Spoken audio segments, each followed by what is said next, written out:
ته څه شی زه اول چې روټۍ وخورم بیخي الټې راځي نن درېمه ورځ د یوه مړۍ مې نه ده خوړلې ګهیز بېګا هر شی په دستنې ولاړې اوبه چې اوس کوم بس الټې راځي فورا الټې یو دوه منټه یې الټۍ هر څه مې ګهیزي که بېګا هسې کوم ده الټۍ کوم بیخي پارک نه ورسره کوم چېرته ځې زه روان یم بر دوبۍ ته عمان بس دوم تاریخ ته دا اکثر د میده کې نه دا دلته غوسه راځي دلته کلیپ دغه نه ته یو ټکو باسم د الله قدرت سره اوس په بس کې نوم د څه دی معین الله اعوذ بالله من الشیطان الرجیم بسم الله الرحمن الرحیم اللهم ذا السلطان الغازي والمن القديس الوجه الكريم ولي الكلمة التامة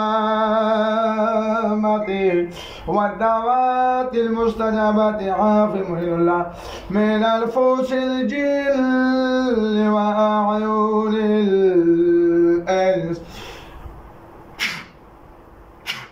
بسم الله الرحمن الرحيم وننزل من القرآن ما هو شفاء ورحمة للمؤمنين ولا يزيد الظالمين إلا خسارة ألم نشرح لك صدرك ووضعنا قدرك الذي أنقض ذلك ورفعنا لك ذكرك فإن مع العسر يسرا إن مع العسر يسرا فإذا فرغت فانصب وإلى ربك فارغب دلت وضرب ناكلوا دلت وضرب الله اركض بيان سنتا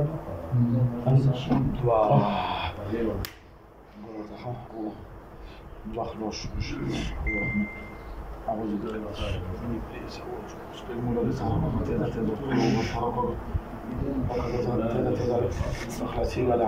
على زور سرا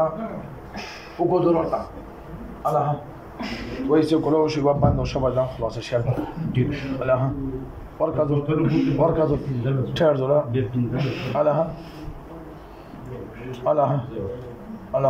تاكتو وزلا على وركضوا ترزو سركا خلاص تاكتو ركضوا سر شما يدا خلاص الشر زور سر زور شما يوي سپات زور سر خپل زور خپل على زور سر ركض على زور سر وركضوا على زور سر شما يوك لپون كله ويگالا على الله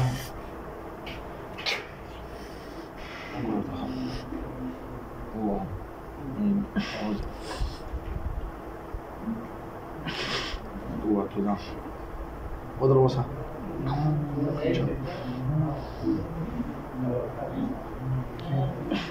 سواچ وقت رکوت الله پوکو سفر کدو اللهم اني ترزوکا څوړ وړ یو ګلاس وبو د شویت شپاته ولا سره چات کا ترزوکا بسم الله الرحمن الرحيم يا وكا زي ذي الوجه الكريم والكلمات التامات والدعوات والمستجابات عاقب أنت الجند بسم الله الرحمن الرحيم ولم نشرح لك صدرك ووضعنا بسم الله الرحمن الرحيم فإذا فرغت فانصب وإلى ربك فارغب بسم الله الرحمن الرحيم والله إن شاء الله کوشش وکړئ لږ زعفران بیرګه چې کم میدا کړه کم مراغه جوړ کړئ زخم چغال ختم شي هندکیا بوت سینه اوچا تکا